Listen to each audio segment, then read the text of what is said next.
Hello दोस्तों, स्वागत है आपका अपने चैनल जी के विद बड़वाल में। दोस्तों आज का हमारा प्रैक्टिस सेट रहने वाला है 46वां। ये साइंस का प्रैक्टिस सेट है जो आपके ICAR टेक्नीशियन के लिए बहुत ही ज़्यादा इंपॉर्टेंट रहने वाला है। और अगर आप किसी अदर एग्जाम की तैयारी कर रहे हैं तो आप इस क्लास को ले सकते हैं, आपके लिए बहुत ही ज़्यादा इंपॉर्टेंट क्लास ये साबित होगी। मैं आपको बता दूं, इसमें हम आपको 50 क्वेश्चन डेली कराते हैं, लेकिन अब हम आपको कराएंगे 25 क्वेश्चन डेली। आपके एग्जाम में पूछे जाएंगे 25 क्वेश्चन की आपकी साइंस है, तो आप इसके 25 क्वेश्चन लगाकर आप अपनी तैयारी को जांच सकते हैं कि आप कितने 25 में से कर पा रहे हैं सही। यानी कि हम 25 क्वेश्चन कराएंगे, आपको बताना है कि हमें कमेंट करके 25 में से आप कितना स्कोर कर पा रहे हैं, जिससे आप अपनी तैयारी को और अच्छा से कर पाएंगे। और मैं आपको बता दूं कि डेली अब मंडे यानी कि आज से ही डेली आपको एक साइंस की क्लास मिलेगी देखने को। साइंस की क्लास का एक टॉपिक हम डेली कराएंगे, तो उसे भी ज़रूर लीजिएगा। चलिए क्लास को शुरू करते हैं। क्वेश्चन हमारा है, ध्वनि की उच्चता किस पर निर्भर करती है? ध्वनि की उच्चता किस पर निर्भर करती है? ये करती है आयाम पर निर्भर करती है। Option number A is the right answer. आयाम पर ये निर्भर करती है, तो इसका राइट आंसर हो जाएगा हमारा आयाम। चलिए नेक्स्ट चलते हैं। नेक्स्ट क्वेश्चन हमारा है, प्रकाश वोल्टीय सेल के प्रयोग से सौर ऊर्जा का रूपांतरण करने पर निम्नलिखित में से किसका उत्पादन होता है? बताइए किसका उत्पादन होता है? यांत्रिक ऊर्जा का होता है, प्रकाशीय ऊर्जा का होता है, ऊष्मीय ऊर्जा का होता है, या विद्युत ऊर्जा का होता है? बताइए। देखिए जो ऊर्जा जो होता है ये हमारा होता है विद्युत ऊर्जा का। ऑप्शन नंबर डी आपका यहाँ बिल्कुल राइट आंसर हो जाएगा। विद्युत ऊर्जा इज द राइट आंसर, ध्यान रखेंगे। चलिए फिर नेक्स्ट क्वेश्चन पर चलते हैं। नेक्स्ट क्वेश्चन से करने से पहले मैं आपको बता दूं, जो भी हमारे चैनल पर नए आए हैं वो अपने चैनल को सब्सक्राइब करें और अपने परिवार का हिस्सा बने। और जिसने अभी तक वीडियो को लाइक नहीं किया, लाइक करें और शेयर भी करें, ताकि हर किसी स्टूडेंट तक इस क्लास को पहुंचाया जा सके और उसका फ़ायदा हो सके। चलिए क्वेश्चन है, यदि हम किसी पात्र के तल पर द्रव के दाब की गणना करना चाहें तो उसे निर्धारित करने के लिए कौन सी मात्रा अपेक्षित नहीं है? द्रव स्तंभ की ऊंचाई, पात्र के तल के पृष्ठ का क्षेत्रफल, द्रव का घनत्व, या पात्र के तल पर गुरुत्व के कारण त्वरण? बताइए इसका राइट आंसर क्या होगा? देखिए जिसका भी आ रहा है पात्र के तल के पृष्ठ का क्षेत्रफल, ऑप्शन नंबर बी बिल्कुल राइट आंसर हो जाएगा। Option number B is the right answer, ध्यान रखेंगे। अगला क्वेश्चन हमारा है, बर्फ को बुरादे में पैक क्यों किया जाता है? देखिए बर्फ को बुरादे में पैक इसलिए किया जाता है ताकि वो पिघले नहीं। पिघलता इसलिए नहीं है क्योंकि बुरादा जो होता है वो लकड़ी का बुरादा, जिसे हम बोलते हैं लकड़ी का बुरादा होता है ये, क्योंकि ये होता है हमारा ऊष्मा का कुचालक। यानी कि ऑप्शन नंबर डी हमारा यहाँ बिल्कुल राइट आंसर हो जाएगा। बुरादा ऊष्मा का कुचालक होता है, जिसके कारण बर्फ बुरादे के अंदर पिघलती नहीं है जल्दी से। चलिए नेक्स्ट पर चलते हैं। नेक्स्ट है, निम्नलिखित में से किसके मापन में फोनोमीटर का उपयोग किया जाता है? किसके मापन में करते हैं फोनोमीटर का उपयोग? देखिए ये करते हैं प्रकाश के चमकीलेपन की क्षमता में। ऑप्शन नंबर सी आपका यहाँ बिल्कुल राइट आंसर हो जाएगा। प्रकाश के चमकीलेपन की क्षमता। चलिए राइट आंसर हो जाएगा। चलिए नेक्स्ट है, किसी खगोलीय दूरबीन की आवर्धन क्षमता कैसे कम की जा सकती है? बताइए। दृश्यक की फोकस दूरी बढ़ाकर, नेत्रिका की फोकस दूरी घटाकर, सी है नेत्रिका की फोकस दूरी बढ़ाकर, या इनमें से कोई नहीं? बताइए। देखिए जिसका भी राइट आंसर आ रहा है ऑप्शन नंबर सी बिल्कुल राइट आंसर हो जाएगा। Option number C is the right answer, ध्यान रखेंगे। नेत्रिका की फोकस दूरी बढ़ाकर कर सकते हैं। चलिए नेक्स्ट है, एक फ्यूज तार में मुख्यतः रूप से क्या होना चाहिए? देखिए फ्यूज तार के अंदर जो मुख्य रूप से होना चाहिए वो अल्प गलनांक यानी कि निम्न गलनांक और उच्च प्रतिरोध होना चाहिए। ऑप्शन नंबर बी आपका यहाँ बिल्कुल राइट आंसर हो जाएगा। Option number B is the right answer. चलिए अगले क्वेश्चन पर चलते हैं। अगला क्वेश्चन हमारा है, धारावाहक चालक किससे संबंध होता है? बताइए। विद्युत स्थैतिक क्षेत्र, चुंबकीय क्षेत्र, वैद्युत क्षेत्र, या विद्युत चुंबकीय क्षेत्र? देखिए इसका राइट आंसर हो जाएगा। Option number D is the right answer. विद्युत चुंबकीय क्षेत्र इसका राइट आंसर हो जाएगा। चलिए नेक्स्ट चलते हैं। नेक्स्ट क्वेश्चन हमारा है, प्रकाश का निम्नलिखित में से कौन सा रंग प्रिज्म से होकर सबसे कम अपसरित होता है? बताइए कौन सा अपसरित होता है? बताइए। लाल होता है, हरा होता है, पीला होता है, या बैंगनी होता है? आंसर करेंगे सभी। देखिए इसका जो होगा हमारा लाल राइट आंसर हो जाएगा। Option number A is the right answer, लाल हो जाएगा। चलिए नेक्स्ट पर चलते हैं। नेक्स्ट क्वेश्चन हमारा है, निम्नलिखित में से किस एक में सर्वोच्च विशिष्ट ऊष्मा का मान होता है? सर्वोच्च विशिष्ट ऊष्मा का मान किसके अंदर होता है? कांच के अंदर होता है, शीशे के अंदर होता है, तांबे के होता है, या जल के अंदर होता है? बताइए।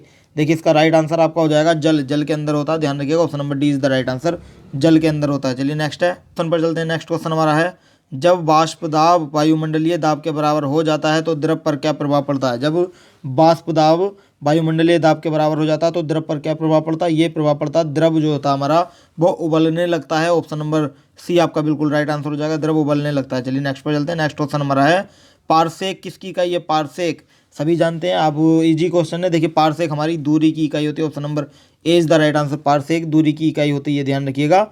और मैं आपको बता दूं कि एक पारसेक में होता है 3.08 गुणा 10 की घात 16 मीटर 1 पारसेक बराबर होता है। ध्यान रखिएगा, क्वेश्चन आ सकता है, ये भी इंपॉर्टेंट कर लीजिएगा, नोट कर लीजिएगा। चलिए नेक्स्ट क्वेश्चन पर चलते हैं। नेक्स्ट क्वेश्चन हमारा है, निम्नलिखित में से कौन सा कण परमाणु के नाभिक से संबंधित नहीं है। परमाणु के नाभिक से कौन सा कण संबंधित नहीं है, वो हमारा है electron. Option number A is the right answer. Electron आपका बिल्कुल राइट आंसर हो जाएगा, ध्यान रखेंगे। चलिए नेक्स्ट पर चलते हैं। नेक्स्ट क्वेश्चन हमारा है, भारत की मिसाइल अग्नि द्वितीय क्या है। देखिए भारत की जो मिसाइल है अग्नि द्वितीय, ये हमारी है पृथ्वी की सतह तक मार करने वाली, यानी कि option number C is the right answer. Prithvi missile, ध्यान रखिएगा, ऑप्शन नंबर सी आपका बिल्कुल राइट आंसर हो जाएगा। चलिए नेक्स्ट है, हाइड्रोजन स्पेक्ट्रम की व्याख्या सबसे पहले किसने की थी।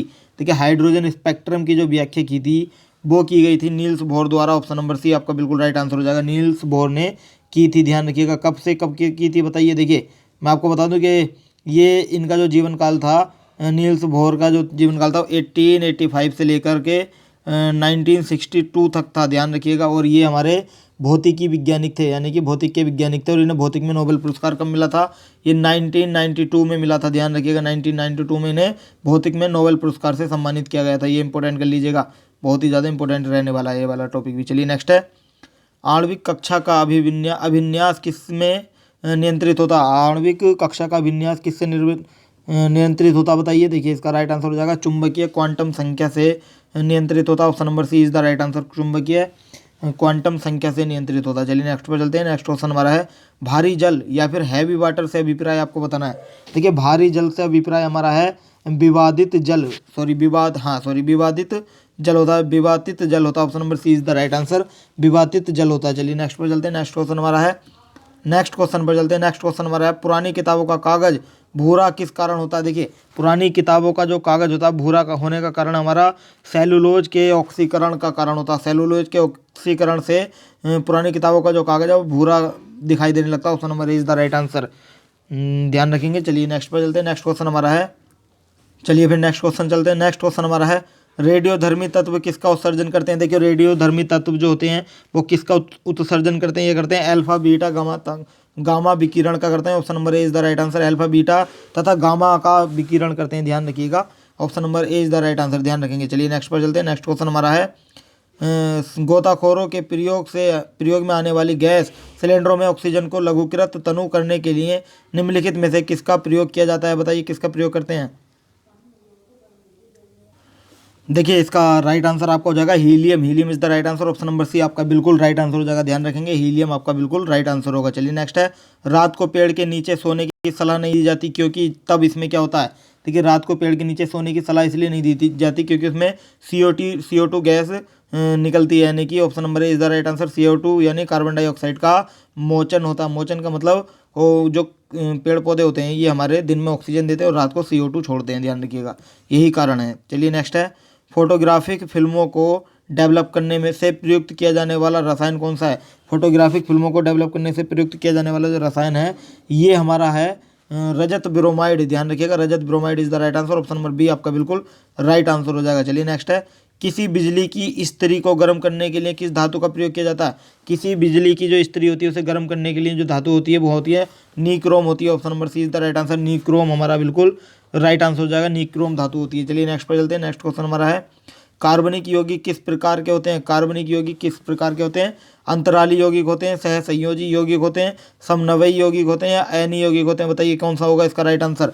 देखिए इसका राइट आंसर हमारा हो जाएगा ये सहसंयोजी यौगिक होते हैं। ऑप्शन नंबर बी हमारा बिल्कुल राइट आंसर हो जाएगा, सहसंयोजी यौगिक होते हैं, ध्यान रखिएगा, सहसंयोजी यौगिक। चलिए अगले पर चलते हैं। अगला क्वेश्चन हमारा है, कार्बन मोनोऑक्साइड का मुख्य स्रोत आपको बताना। कार्बन मोनोऑक्साइड का मुख्य स्रोत क्या होता है। देखिए कार्बन मोनोऑक्साइड का जो मुख्य स्रोत है वो मोटर गाड़ियों से निकलने वाला धुआं, यानी कि हम बोल सकते हैं मोटर गाड़ी, ये हो जाएगा हमारा परिवहन। Option number D is the right answer, परिवहन आपका बिल्कुल राइट आंसर हो जाएगा, ध्यान रखेंगे, परिवहन हो जाएगा राइट आंसर। चलिए नेक्स्ट पे चलते हैं। देखिए आज का सेशन हमारा यहीं समाप्त होता है। आपको हमारी वीडियो कैसी लगी हमें कमेंट करके बताएं, और हमने जो ये 25 क्वेश्चन कराए हैं तो आप बताइए कि इनमें से आप कितना स्कोर कर पा रहे हैं, क्योंकि आपके एग्जाम में 25 क्वेश्चन ही आएंगे तो इसलिए हमने 25 क्वेश्चन लिए हैं। आप इसमें अपनी प्रैक्टिस कर सकते हैं कि हम कितने क्वेश्चन अभी साइंस में कर पा रहे हैं, तो बताइए। और अच्छी लगी हो वीडियो तो वीडियो को लाइक करें और चैनल को सब्सक्राइब भी कर देंगे, बेल आइकन भी दबा देंगे ताकि आने वाली हर अपडेट आपको समय पर मिलती रहे। आपने अगर हमारा टेलीग्राम चैनल ज्वाइन नहीं किया तो अभी जाकर ज्वाइन करें, वीडियो के डिस्क्रिप्शन में उसका लिंक दिया गया है, वहाँ जाकर आप हमें ज्वाइन कर सकते हैं। तो आज के लिए इतने, कल फिर मिलते हैं नेक्स्ट टॉपिक के साथ। So thank you so much.